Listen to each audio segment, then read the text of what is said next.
Salam. JK harus diseret ke pengadilan bukan karena dia ketua HMI. Kita seret ke pengadilan bukan karena dia ketua Dewan Masjid. Kita seret ke pengadilan bukan karena dia pernah 2 kali jadi wakil presiden. Kita seret JK bukan karena dia mayoritas.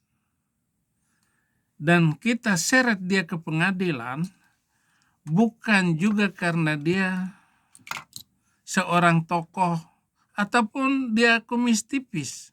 Bukan, saudara-saudara. Karena dia menistakan agama Kristen. Dia menghina kekristenan.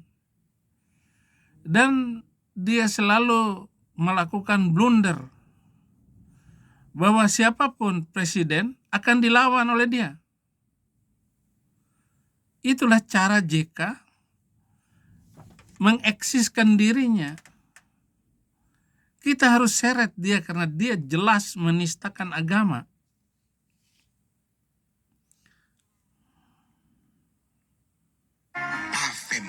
Lalu apa kaitannya ke sini ke ini potongan video tiba-tiba penistaan agama dan sosial laporan? Iya, Mas Aiman. Oke, tiba-tiba ceramah Pak JK yang di UGM tanggal 5 Maret itu kemudian dipotong. Pertama kali yang kami temukan adalah di Cokro TV dengan narasumbernya Ade Armando, Bung Ade Armando. Di situ ada beberapa penggalan ceramah Pak JK itu kurang lebih sekitar 40 menit sekian. Lalu dipotong pada kalimat yang kurang lebih seperti ini. Bahwa baik Islam maupun Kristen membunuh atau dibunuh atau menewaskan itu dianggap mati syahid. Nah, itulah yang dibedah tuh di Cokro. Oke, sebentar. Sebelum saya udah punya video. Ya, Nanti kita dengarkan sama-sama supaya kita bisa mendengarkan apa yang kemudian disampaikan oleh Pak JK. Apakah ini bagian dari pemotongan dan kemudian juga akhirnya berujung pada laporan dan seterusnya. Kita akan coba tayangan ya. Ada konflik karena ideologi. Seperti Madiun. Komunis Madiun. Karena ideologi. G30S. Itu ideologi.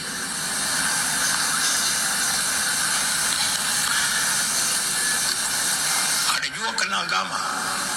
Walaupun ini didahului dengan ketidakadilan. Kemudian akibatnya ke agama. Kayak Poso, Ambon, DITI. Kenapa agama gampang jadikan alasan konflik? Kayak di Poso, Ambon. Karena kedua-duanya Islam dan Kristen berpendapat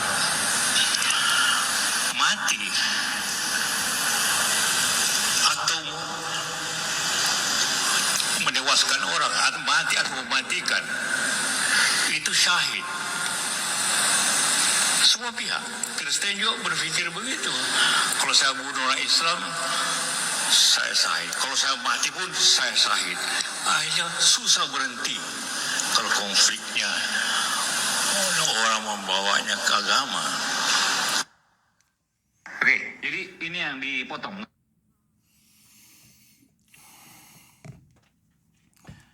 Bapak jelas salah. Sebagai orang Islam, Bapak bilang Islam berpendapat. Padahal itu bukan pendapat, itu ayat Al-Quran.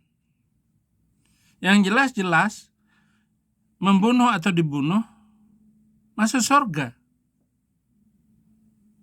Tapi tidak ada sama sekali ayat itu di dalam Injil ataupun perintah Yesus. Justru perintah Yesus, kalau kamu dianiaya di satu kota, pindah ke kota lain. Kalau kamu ditampar pipi kirimu, kasih pula yang kanan. Supaya tidak ada dendam di dalamnya. Ataupun ajaran seperti itu, Anda tidak akan menemukannya di dalam gereja-gereja. Semua berpendapat Yesuslah yang menjadi sumber ajaran. Dan kata-kata Yesus, kasihilah musuhmu dan berdoalah bagi mereka yang menganiaya kamu. Sudah 2000 tahun ini, orang Kristen selalu teraniaya oleh Muslim. Di mana-mana. Balkan, Kristen Balkan. Habis. Sampai berdiri negara-negara seperti Bosnia, Herzegovina yang mayoritas Muslim. Itu dibantai orang Kristen, Pak JK. Dihabisin. Masuk ke India. 300 tahun. Islam itu menghabisi orang Hindu, orang Buddha. Tempat ibadahnya dirusak. Berdirilah Pakistan, Afghanistan, dan Bangladesh. Serem. Kalau tinggal di tengah-tengah Muslim, orang Kristen itu tinggal terima apa jadinya. Diganggu setiap hari. Rumahnya diganggu. Kalau di sebelahnya itu ada rumah Kristen, itu toa masjid itu dicorongkan ke rumah orang Kristen. Dengan suaranya keras sekali. Dan selalu khutbahnya itu menghina. Hanya membicarakan Kristen sesat. Makam babi. Apa saja dipakai oleh Muslim untuk menghancurkan orang Kristen. Dan orang Kristen gak boleh melawan.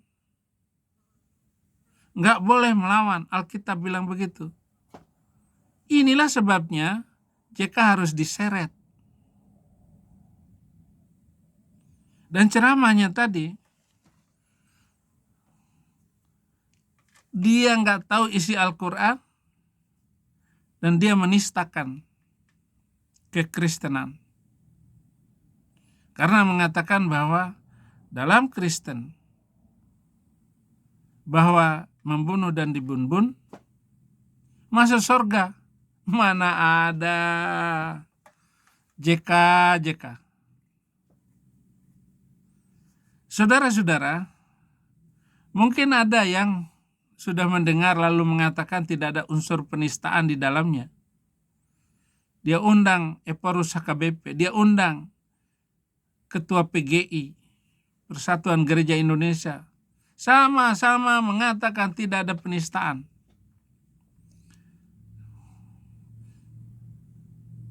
Tidak ada penistaan apa? Kamu ngomong begitu ya karena diundang, dan orang yang diundang itu minimal dia dapat 5 juta atau 10 juta dari JK. Hanya karena mendengar itu.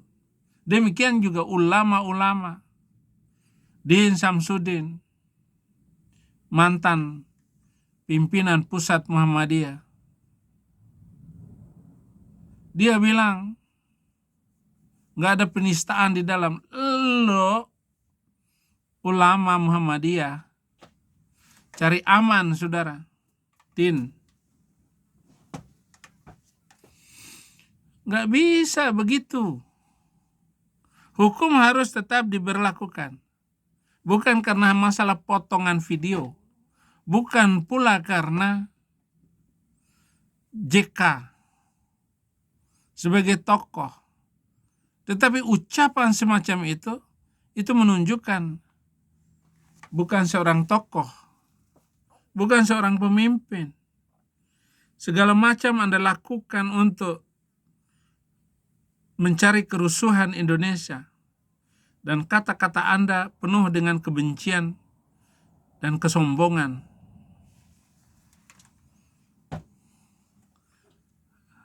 Kira-kira apa?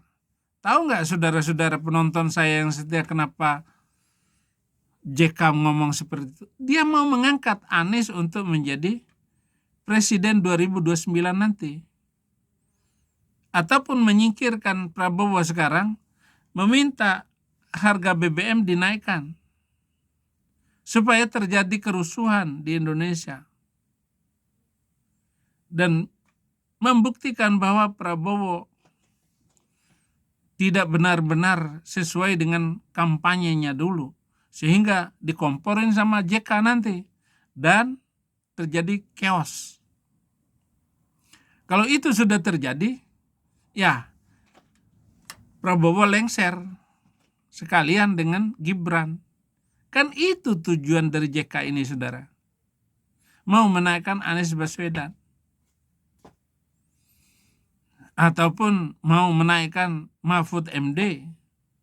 Karena semua itu adalah pimpinan kadrun Muslim ecek-ecek, saudara. Kita bisa melihat manuver JK ini. Dan lebih daripada itu, Inilah sembunyinya Indonesia. Aksi berani seorang aktivis media sosial bernama Arman dalam unggahannya baru-baru ini, ia melontarkan kritik keras. Tanpa basa-basi, Arman menyebut JK sebagai sosok sengkuni di Indonesia, sebuah istilah yang dalam pewayangan merujuk pada tokoh licik dan pengadu domba. Kritik tersebut diduga atas beberapa pernyataan kontroversial JK seperti masalah BBM lebih baik naik, sebut Indonesia akan chaos, tiba-tiba minta ijazah Jokowi ditunjukkan, bahkan baru-baru ini sebuah ceramahnya yang banyak diprotes. Banyak warganet menyebut JK akhir-akhir ini agak aneh. Tapi bagaimana menurut kalian? Warganet ini sebut JK emang aneh. JK ini mau mencari keuntungan. Supaya apa? Dengan naiknya Anies, dia akan mengambil keuntungan. Mendapatkan keuntungan dari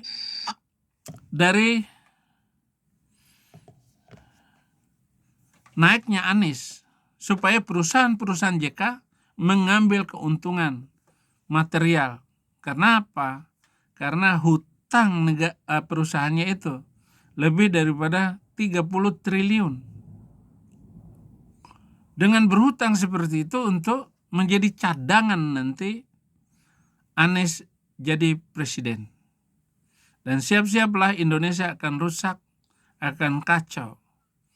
Dan tidak terkendali nanti. Orang akan mulai benci kepada Islam. Dan saya percaya bahwa Islam akan hancur oleh tokoh seperti JK ini. Karena tidak adil dan tidak toleran. Mau melakukan kerusuhan terus-menerus. Nah, itu saudara, kalau tahu setiap akibatnya, dia pandai untuk berbicara, menyimpan niat jahat di balik setiap ucapannya. Terima kasih, jangan lupa like dan subscribe. Indonesia bagi Kristus, kita akan menangkan nanti. Sehingga JK ini memang ngomong seperti itu supaya apa? Kita tahu Islam itu bobrok ajarannya. Terima kasih, Tuhan Yesus memberkati.